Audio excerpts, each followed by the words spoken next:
Në Pallatin e Drejtësisë sot rateri, në këtë objekt pati ndërprerje të energjisë elektrike, gjë që shkaktoi vështirësi në mbajtjen e seancave. Madje disa prej tyre u improvizuan edhe në zyret e gjykatësve.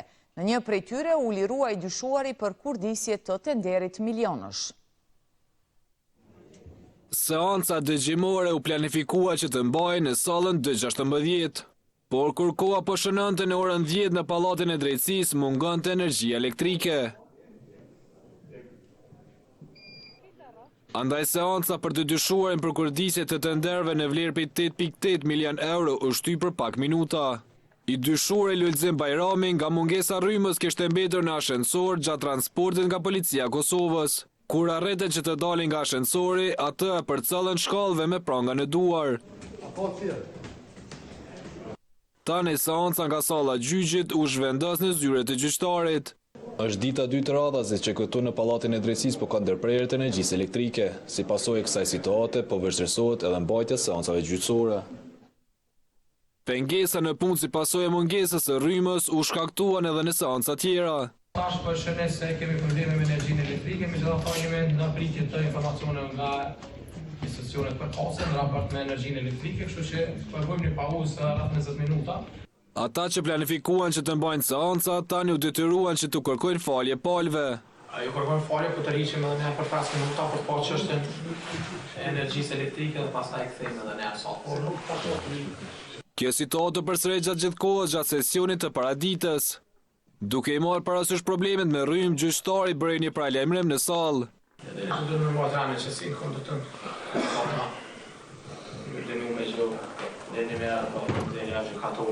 Pikërisht aspekti sigurisë po shihet si serioz në këtë drejtim nga avokatët të cilët këtë ejte patën seanca në gjykatën themelore në Prishtinë. Absolutisht, është sigurisë akuzumit duhet në qenë nivel, po prapë thonë kjo është çështje e tjerëve, mu më shumë brengos nëse seanca nuk mbahet, shtyhet dhe i akuzuari pson pa fajin e tij, ndërsa pjesë tjera çështje e sigurisë, ardha shkuarja e tyre është çështje e organeve tjera. Këto probleme nuk janë të rralla sipas avokatit Hoxha. Nuk është hera e parë që po ndalet rryma, ka ndodhur edhe ditëve tjera, madje edhe unë një ditë jam bllokuar në lift, shkaku i rrymës e kemi mbetur më shumë se 30 minuta në lift, po vështirësohen edhe po pengohen mbajtja seancave dhe ashtu kështu puna e vështirë në këtë pallat që ka pasur probleme tjera, tashmë mangu ka pasur vetëm në ndaljen e rrymës. Me apo pa drita, seanca dëgjimore ndaj të dyshuarit Lulzim Bajrami përfundoi. Ai u largua i lirë nga ambientet e gjykatës së bashku me avokatin e tij mbrojtës Ahmet Tahirin.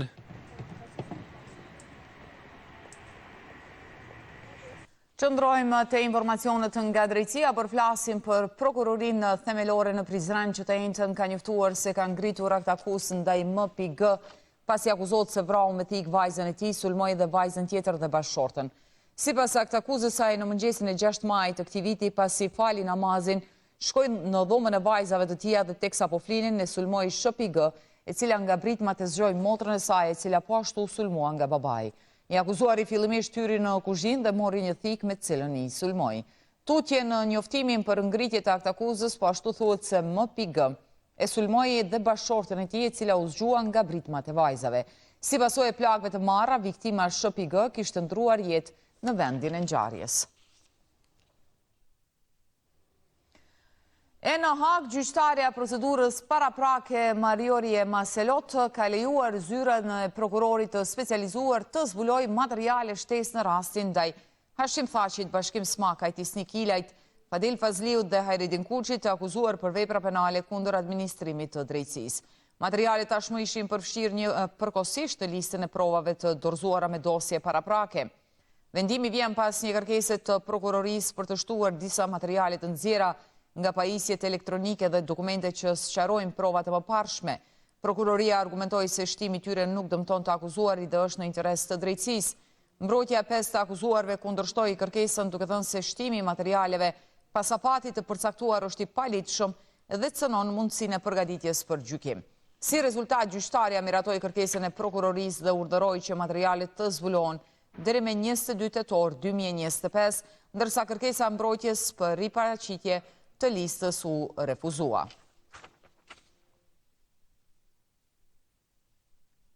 Për sistemin e drejtësisë në Kosovë është realizuar një anketë ku përgjigjen mbi 1000 qytetarë. Mes tyre shumica dërmuese vlerësuan se figurat politike kanë më pak gjasa të ndëshkohen nga ligji. Nga GLSP-ja vlerësuan se përgjegjësim për këtë bindje e ka edhe pushteti ekzekutiv. Të gjithë të barabartë para ligjit, por kësaj motoje nuk duket se i besojnë shumica dërmuese e qytetarëve të Republikës së Kosovës. Të paktën kështu rezultoi anketa e grupit për studime juridike dhe politike. Në pyetjen se a mendojnë qytetarët se personat me ndikim politik kanë më pak gjasa të ndëshkohen nga ligje, 75.6% e tyre janë përgjigjur se po, mendojnë ashtu, ndërsa 16.3% nuk mendojnë ashtu. Nga këto institucione, qytetarët kanë konsideruar se më së shumti kanë pyrë të ndikohen nga politikat, gjykatat me 35.1%, prokurorit me 34% dhe policia me 17.7%. Teksa foli për kritikat që adresohen ndaj sistemit të drejtësisë, drejtoresha GLPS-s tha se përgjegjësinë për këtë e kanë edhe pushteti ekzekutiv e organi ligjvënës. Tek pushteti ekzekutiv në krijimin e politikave, e këto 4 vite kemi parë që politikat kryesore për të cilat qeveria është liru nuk janë realizuar, e ndërto mund të përmendim 2 kryesore siç janë vettingu dhe byroja për konfiskim të pasurisë. Ndërkaq ushtruesi i detyrës së kryeprokurorit të shtetit Besim Kelmendi theksoi se duhet të ndryshohet ligji për byro dhe konfiskim të pasurisë. Qeveria dhe parlamenti kanë konsideruar se duhet të konfiskohet pasuria vetëm e personave zyrtarë, kur është e pajustifikueshme.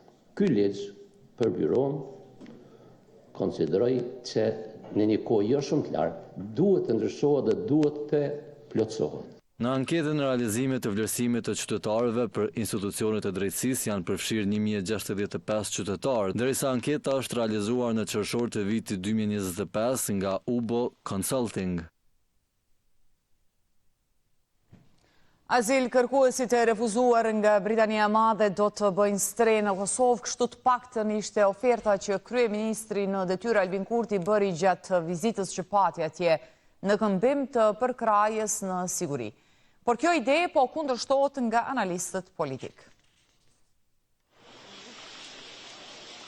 Vizitën e tij në Londër e përfundoi me pjesëmarrje në procesin e samitit të Berlinit.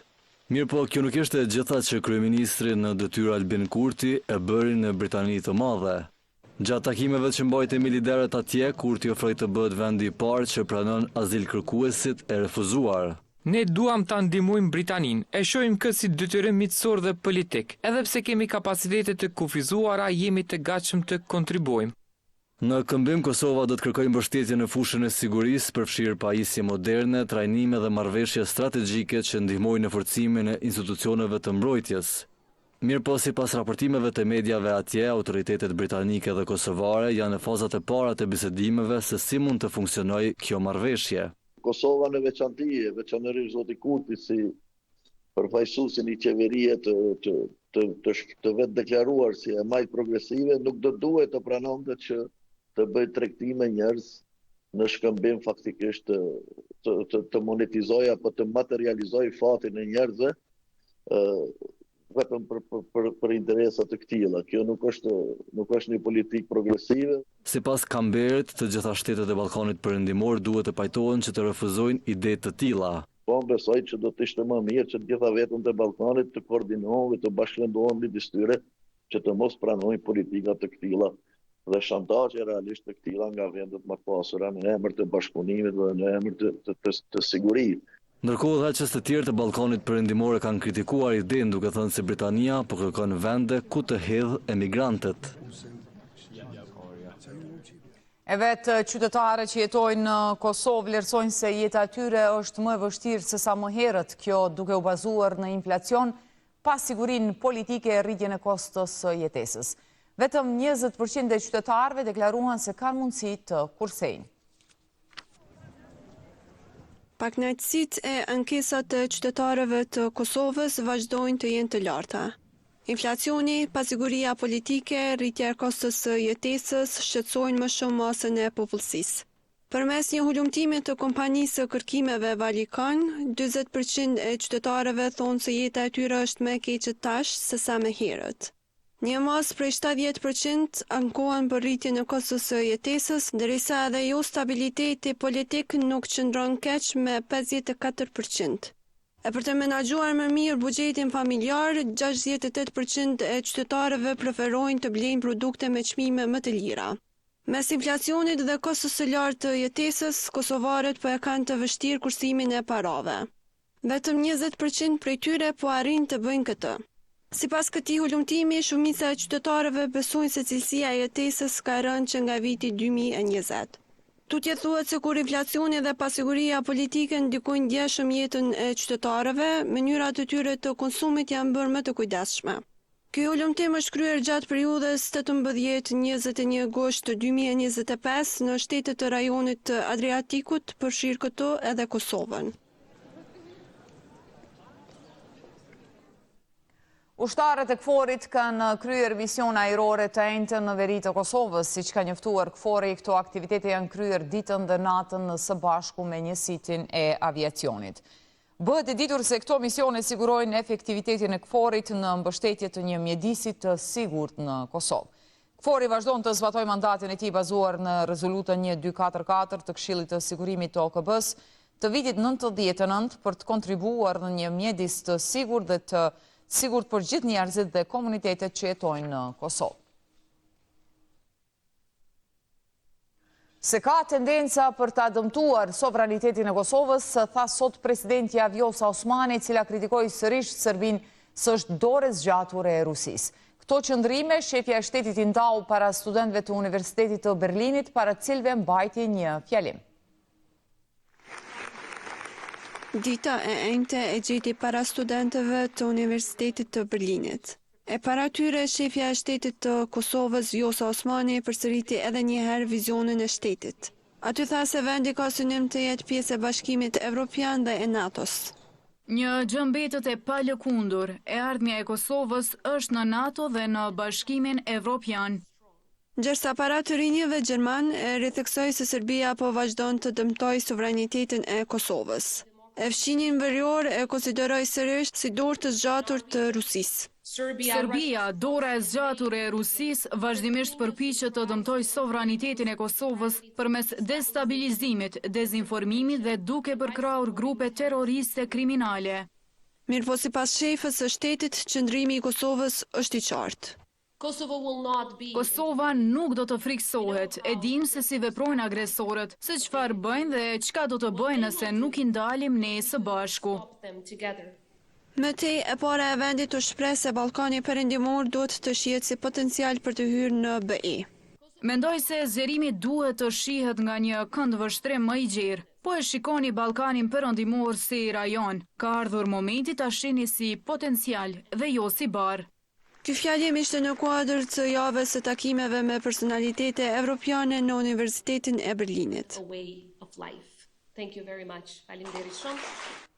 Për procesin elektoral që po zhvillohet brenda Kosovës janë deklaruar nga Komisioni Qendror i Zgjedhjeve. Këta treguan se në fundjavë publikohen rezultatet përfundimtare, gjersa sqaruan edhe rrethanat e votimit nga jashtë në raundin e dytë për komunat që kanë shkuar në balotazh. Procesi i rinumrimit të kutive të votimit po vazhdon. Në qendrën e numrimit dhe rezultateve nga mërkura deri në orën 10 të së enjtës janë përfunduar 10 nga 16 kutit. Rinumrimi i kutive pritet të përfundojë të enjtën, ndërsa rezultatet përfundimtare pritet të publikohen në fundjavë. KQZ ka bërë të ditur se për rundin e dytë të zgjedhjeve ka nisur planifikimet, derisa votimi për shtetasit jashtë Kosovës do të organizohet vetëm për ata që janë regjistruar në rundin e parë. Në raundin e dytë të zgjedhjeve për kryetar komunash, të drejtë vote jashtë Kosovës do ta kenë vetëm votuesit që janë regjistruar me sukses gjatë periudhës së aplikimit për raundin e parë dhe vetëm për komunat ku do të zhvillohet raundi i dytë.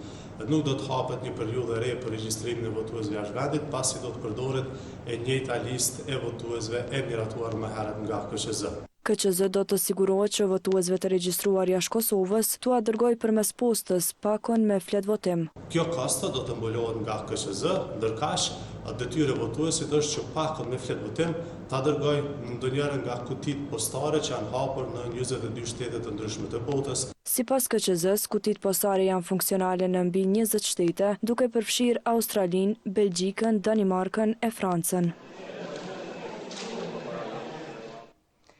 Ishën në kryetari i kuvendit Gjavit Aliti ka renditur një varg kritikash duke filluar me vendimin e PDK-s për ta përkrahur emërimin e Dimal Bashës si kryetar i institucionit të Ligjvenës.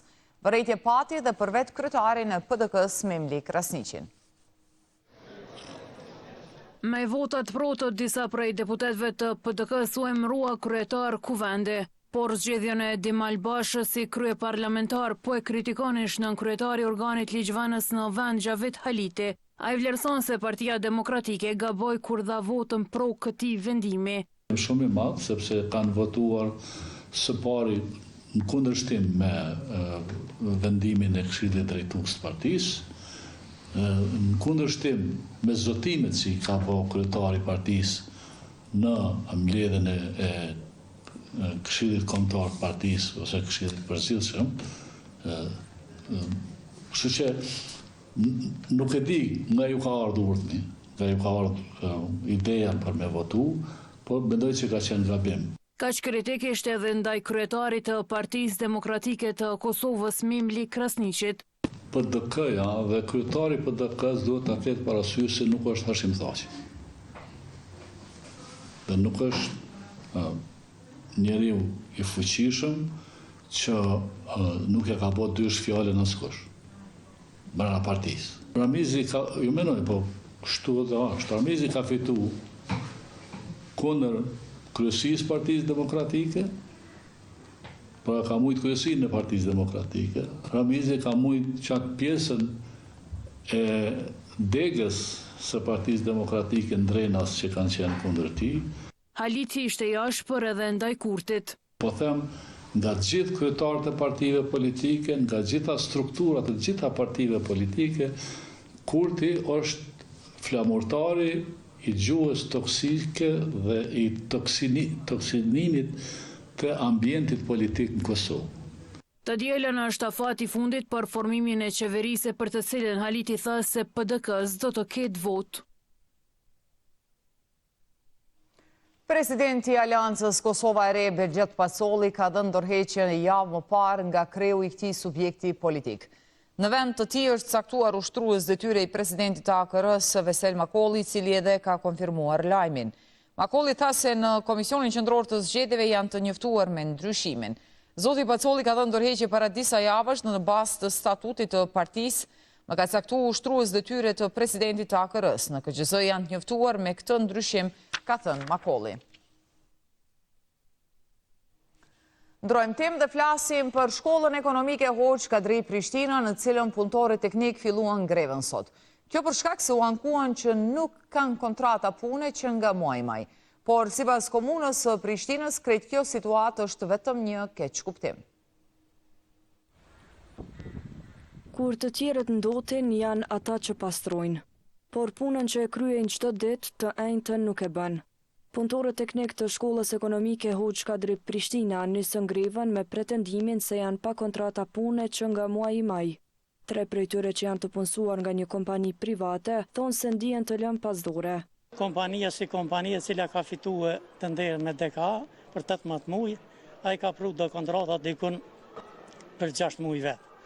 Kurse tash 5 muajt maj na jem pa kontrata, kena thonë në disa herë mi pru kontratat, nuk i ka prunë. Kena andre të reshën me thirë, më na i pru kontratat, tjem me kontrata, ka anë thërë në jo. Bislimi thot se si shkak i kësaj situate, edhe pagat i kanë marrë shpesh me vonis. Është një trusnin mbi punëtor sektorin privat, kurse edhe me paga ikum dikon 23-4-50. Këta e të njëtën punë e bojnë, njëtën atje, kura puna katit parë, ja është pa pastruhe, ja lules janë vadit, i thrasin punëtor për katit 2-3. Këta pretendojnë se nuk po gjejnë mbështetje nga asnjëra palë. Keme vazhdu deri momentit të në shkujmë kontratat, nuk do të pastrujmë. edhe pse bojnë presion, pranë dikon nona, gjysë 10 ka shkruar në për grup, që nesër kur shkon një pastru, pa tjetër plasë se cili punë të veta, po na është kjo vendim që derisa të vinë kontrata, asë një punëtorë mos një fillë punë. Por komuna e Prishtinës, të cilët kanë kontraktuar kompanin private, thonë se problemi është tek teknikët që nuk kanë shkuar në vend për t'i marrë kontratat. Sa i përket çështjes së punëtorëve teknik në shkollën ekonomike Hoxh Gadri Prishtina, sqarojmë se kemi vërtetuar që të gjithë punëtorët kanë kontrata të punës me operatorin ekonomik Aroma. Ka ndodhur një keqkuptim mes operatorit dhe punëtorëve, pasi një pjesë e punëtorëve nuk i kanë tërhequr kontratat e tyre në zyrat e operatorit. Sipas drejtorisë së arsimit, operatori ekonomik ka konfirmuar se kontratat kanë qenë të gatshme dhe se punëtorët të cilët nuk i kanë marrë ende do të kontaktohen nga kompania dhe do të pajisen me to.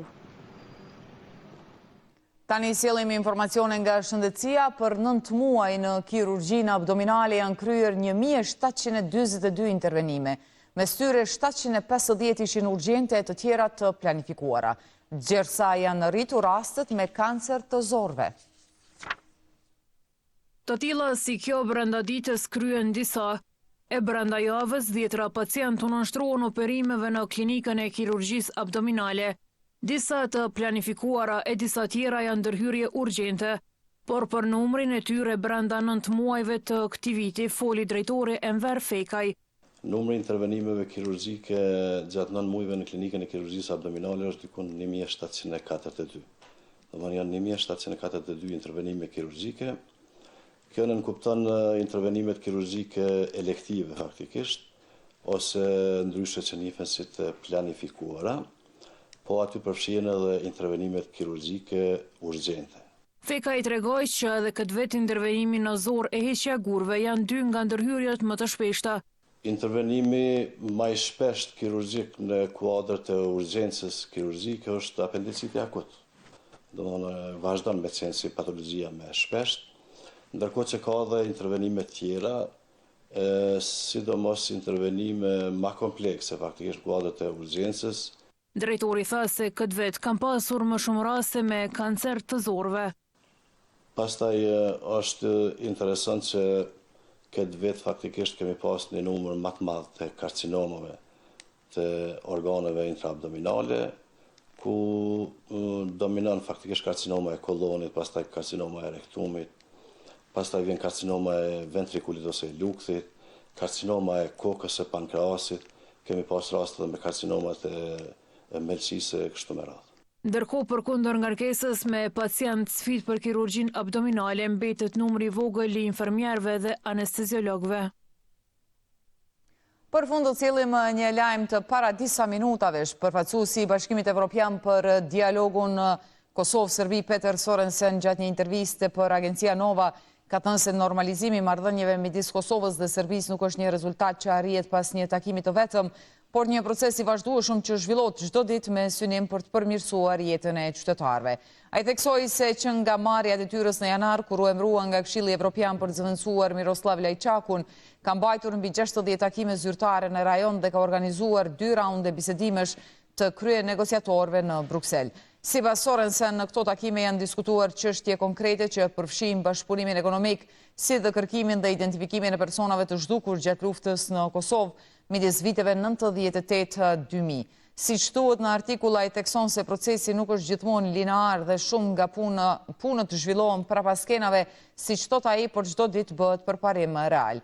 Çdo ditë njerëzit, automjetet dhe mallrat lëvizin lirshëm midis Kosovës dhe Serbisë, ai duke shtuar se vetëm gjatë kësaj vere mbi 1.7 milion njerëz dhe rreth 650.000 automjete kanë kaluar pikat e përbashkëta kufitare. Po ashtu, ai vuri në dukje se makinat vetarka të lëshuara nga Kosova tani mund të hyjnë në Serbi dhe se qytetarët paguajnë për energjinë elektrike sipas kushteve të dakorduara. Kjo është një provë e prekshme se dialogu po funksionon, ka theksuar Sorensen, duke gjuajtur këtë një shembull të qartë të ndikimit pozitiv të procesit të dialogut. Po ashtu ai ka folur edhe për zgjedhjet lokale, duke thënë se të gjitha subjektet politike serbe kanë marrë pjesë. E me këtë lajm po mbyllim edhe këtë edicion informativ të kësaj të enjte gjithë ju që na ndoqët për të informuar. Faleminderit dhe mirëmbëjtje.